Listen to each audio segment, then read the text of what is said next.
Anong mensahe ang kailangang marinig ng mga Virgo mula December 1 to 15, 2024? Pwedeng nangyayari na to o mangyayari pa lang. Kung hindi man para sa inyo itong magiging reading, di baka para sa someone na malapit sa inyo o sa someone na kakilala mismo. Baka may lumabas na gender mamaya, gawin nyo na lang energy, masculine at feminine energy. Pwede rin naman na wag nyo na pansinin ang gender. Hindi ko masasabi kung anong magiging reading, kung positive ba o negative. Depende sa kung anong mapipick up kong energy. Walang masama kung papanorin ang sun, moon at rising sign. Kasi baka alin man sa mga yon ay mag-resonate na sa sitwasyon nyo.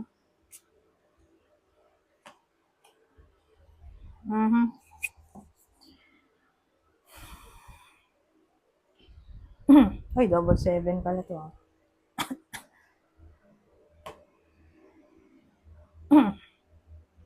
Seven of Wands.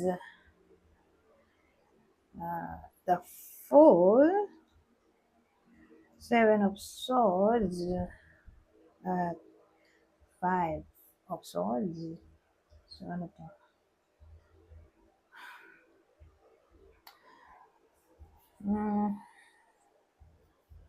Walang dating sa akin. Binibigyan kayo ng sign. Dito. Ng universe. Regarding.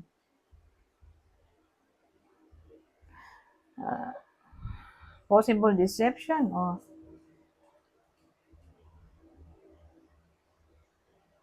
kasi deception na to. Ito rivalry. Ito new beginning o taking risk. So may someone na nag-cheat. Hindi pa to alam ng iba sa inyo.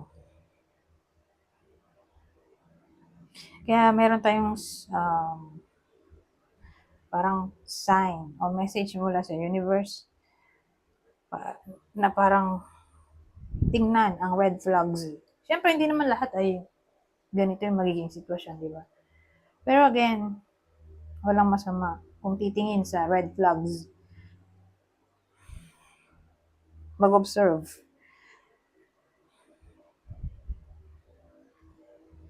Kasi parang sila na. Kaya lang tinatago pa rin dito. Whether kayo mismo to, o ito yung person nyo. Pero,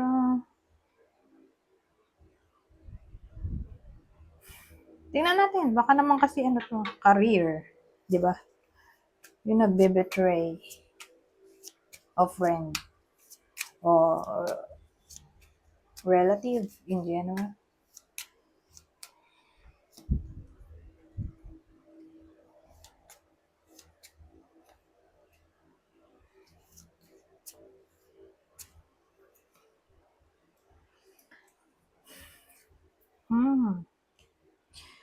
So, dahil kinlarify natin, kasi mahirap naman sabihin na lahat na lang ng betrayal, relationship. Sabagay, relationship reading naman to. Pero, kinlarify natin dito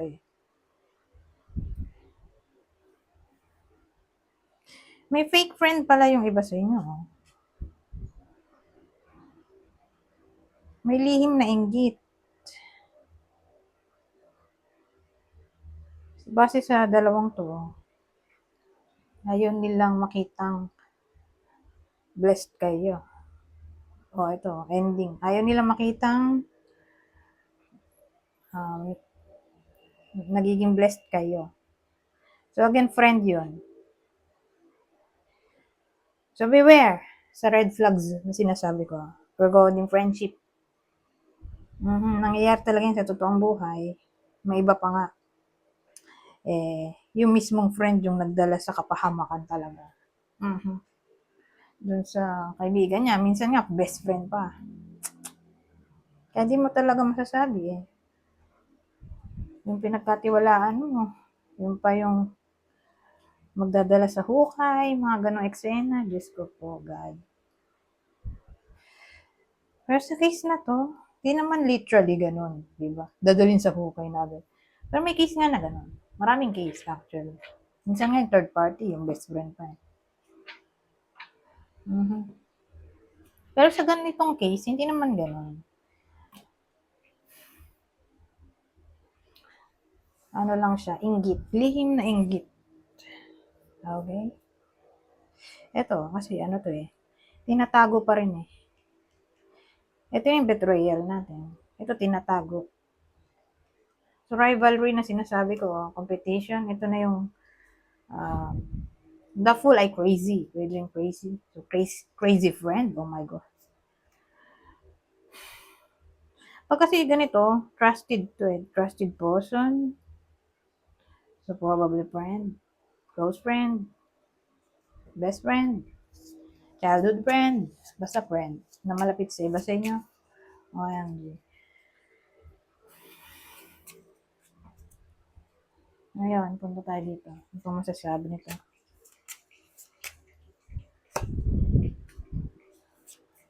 Oh, loss of money, oh. Nangyari. Mhm. Well, dito, loss of money sa loob ng bahay mismo, city house eh. So, baka mawalan ng pera sa loob ng bahay. Either ma-misplace yung pera, manakaw,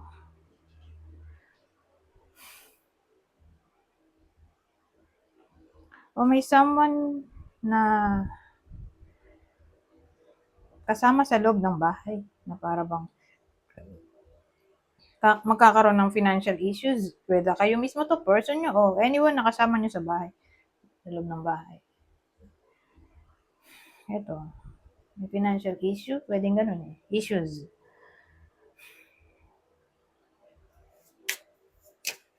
Beware din sa mga loans.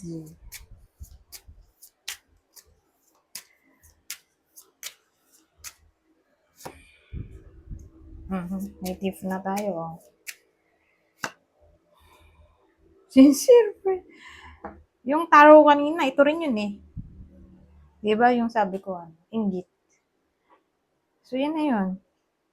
Especially may ano tayo, Seven of Swords. Oh, itong dalawa na, ito yun eh. Ito, ito.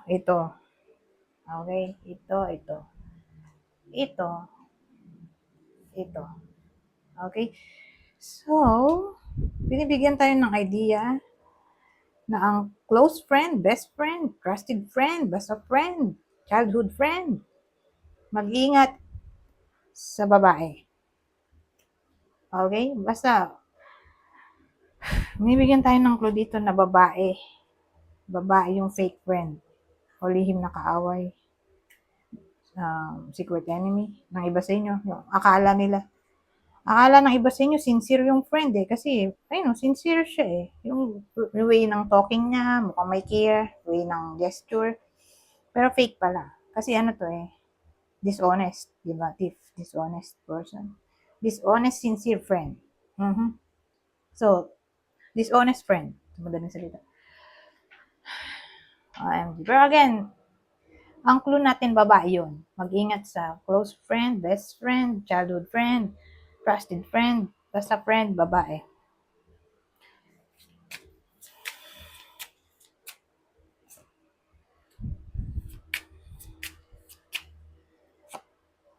At wow, a lot of, ay, ito maganda, a lot of money.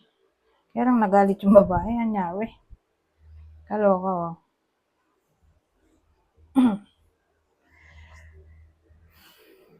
So, iniisip ko, magkadikit ba ito? Yung kanina, yung friend. Kasi, remember, may ano tayo. Lots of money rin kasi to eh. Wheel of Fortune. Di ba sabi ko ano? Naiingit yung tao kasi blessed. Nagiging blessed yung iba sa inyo. Dumarating yung opportunity, nakikita niya na parang naiingit siya. Gusto niya, siya lang yung may good opportunity. Ayaw niya makita na yung iba sa inyo ay nagiging masaya, nagiging blessed. Babae nga, oh. Marami na tayong indicator dito. Babae. Babae, yung inggitera. Ayaw niya nakikita marami kayong pera o marami kayong pinamimili. Naiingit siya, naiinis siya. Nagsiselos, gano'n, naiingit. So, sa madaling salita, sa 2 weeks na to, paano kayo makakapag-ingat, di ba? Lalo't close friend nyo to. Babae, di ba? Kasi di naman lahat may close friend na babae. Paano kayo makakapag-ingat? Well, huwag kayo masyadong mag-communicate ng magagandang nangyayari sa buhay ninyo. I-keep nyo lang sa sarili. Kung may mga wish kayo, huwag nyo sabihin. Kasi may tendency na lagyan nyo ng hex. Yung hex, yung parang parang spell. Parang siyang jinx. Ganun eh. Baka ma-jinx pa yung iba sa inyo. Hindi matupad yung wish. Kaya, yun nga, kung may mga goal, plan, wish, na hindi pa na-accomplish, at yun yung gusto nyo ma-target, huwag kayo masyado magkukwento sa babaeng to, na close friend, o else, siya tong mag-prevent na mangyari yung gusto nyo mangyari. Kasi may lihim pala siyang galit, ito, kaloko. Galit siya. Galit, lihim na galit pala tong taong to sa iba sa inyo.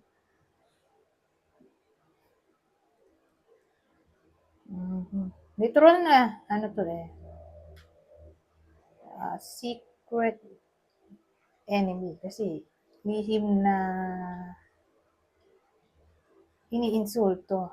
Kini-criticize yung iba sa inyo, ng taong to. Kasi nabwisit siya. Palihim, nabwisit siya. Ganon. Sa iba sa inyo.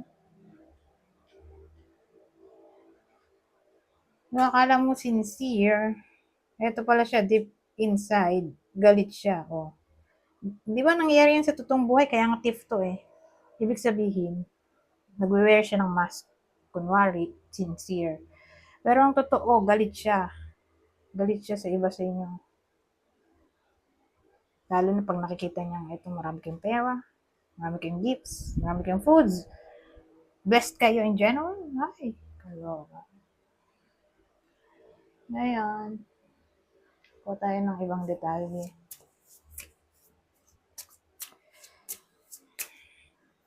Last deck na to. Grizzly Bear Strength. Notice. So, ang dating sa akin, huwag kayo panghinaan ng loob. I-notice nyo yung strengths na meron kayo. Yun yung i-build nyo. Okay? Pay attention sa sarili at sa strengths and weaknesses. Siyempre, yung strength, yun yung i-improve, di ba? Pero, i-notice nyo yung sarili nyo, bigyan nyo ng recognition yung pagiging strong. Para mas lalo kayo ma-motivate. Ganun eh.